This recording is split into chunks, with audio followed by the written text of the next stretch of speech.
literature lovers and food friends. It's Diana, looking at the intersection of literature and food. This is the food portion of the series of the prayer of the bee.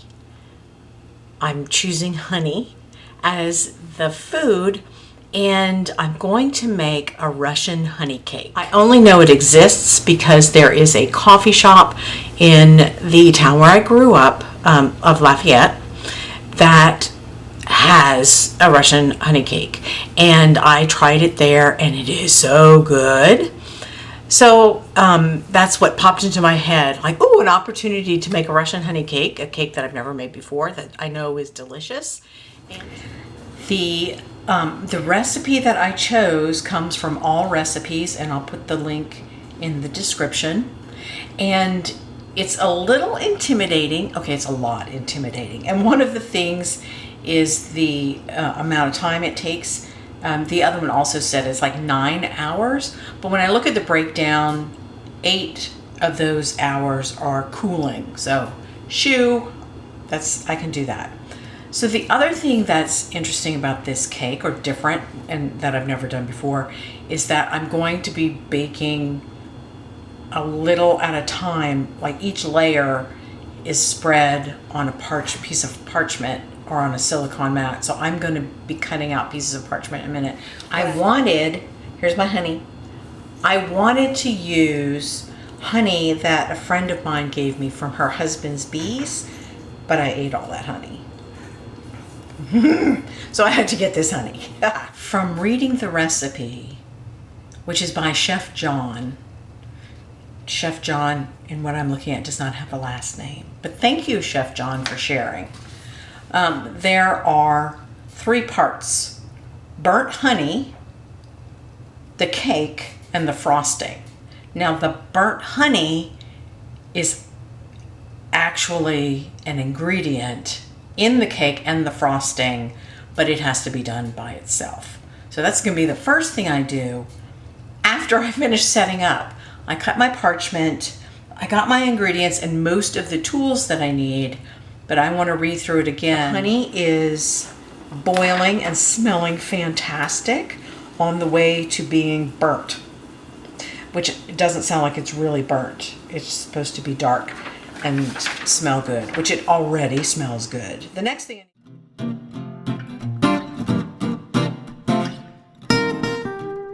the cold water and the honey, it says it should smell like caramel, and that it be darker in color. It is darker. It does not smell like caramel to me. It smells like honey. I'm doing it anyway. Honey, burnt honey, check.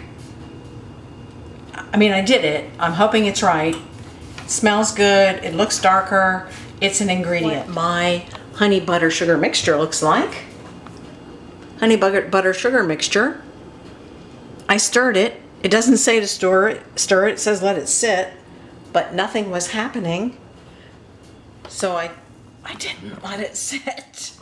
I stirred. I'm going. Okay.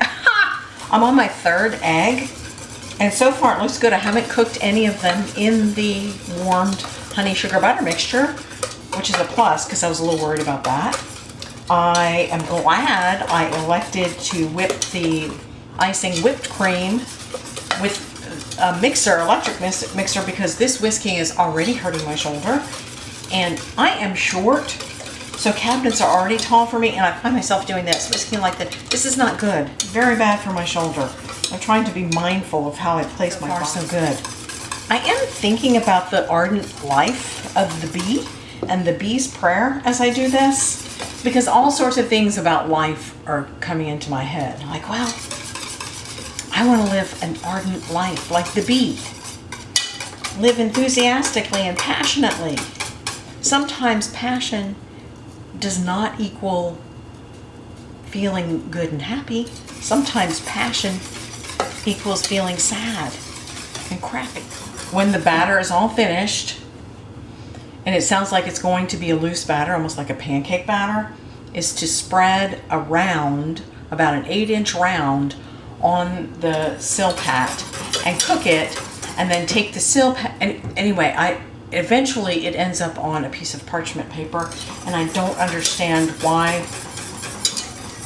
I'm just gonna remove a step and spread it on the parchment, on the Silpat. I feel like I can cook them faster that way. It could be a very bad mistake, and we end up with one big crumb cake. But I'm gonna do it that way. I'm whisking in the 3rd edition, and it's getting kind of thick. Come see it, come see it. Oh, and when I did that, I flung flour out. Okay, so it's making a little bit of a mess. Spread onto the baking sheet into an 8 or 9 inch circle with an offset spatula, and then bake it 6 to 7 minutes until brown. And then it's a thing like this of doing them until they're 8. I do not want to have done this for no reason. No reason meaning I have to throw it all away.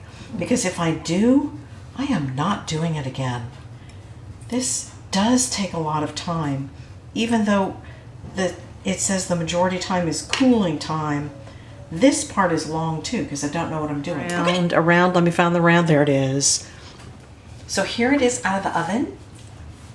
It is kind of like a big pancake. It's puffy, it's brown at the edges. I don't even want to feel the center. The pan is hot.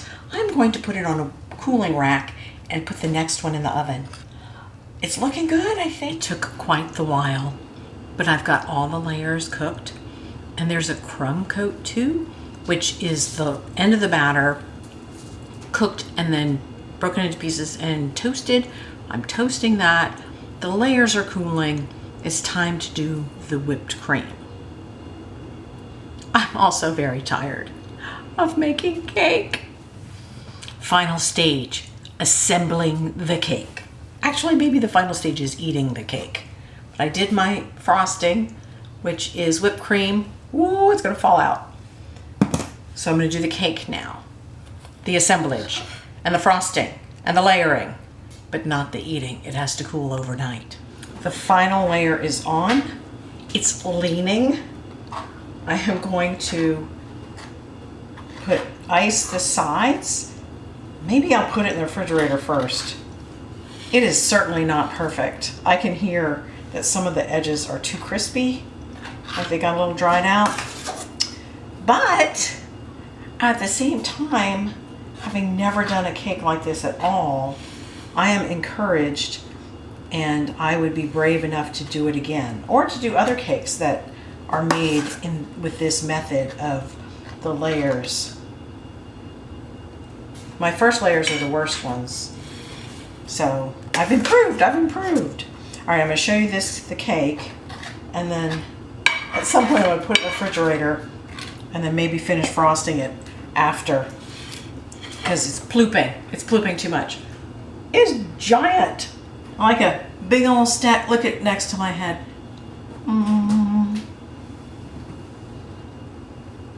Not too close though.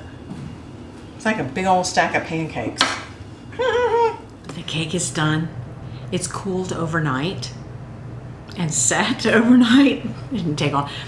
And it's beautiful in ways. I say that because it's not perfect, but it's got all these layers, which if I hold it up, I'm pretty sure it'll just go skerplunk. So, but layers, and it looks wonderful, and it smells fantastic. And it was such a great use of honey. I've been thinking about that, about the bee and its prayer and its ardent, short life, and that life spent making honey, and how much honey I used for this cake. And I want to very much appreciate it. And actually, I spent some time too, not as much time as the bee, making the cake. And all that time and love and ardentness coming together in this beautiful cake.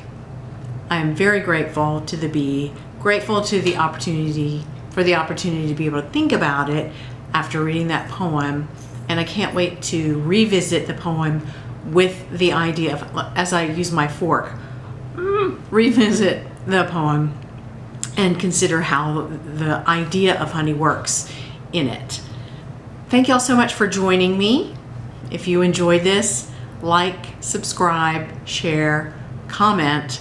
Try the Russian cake too, and let me know what you think.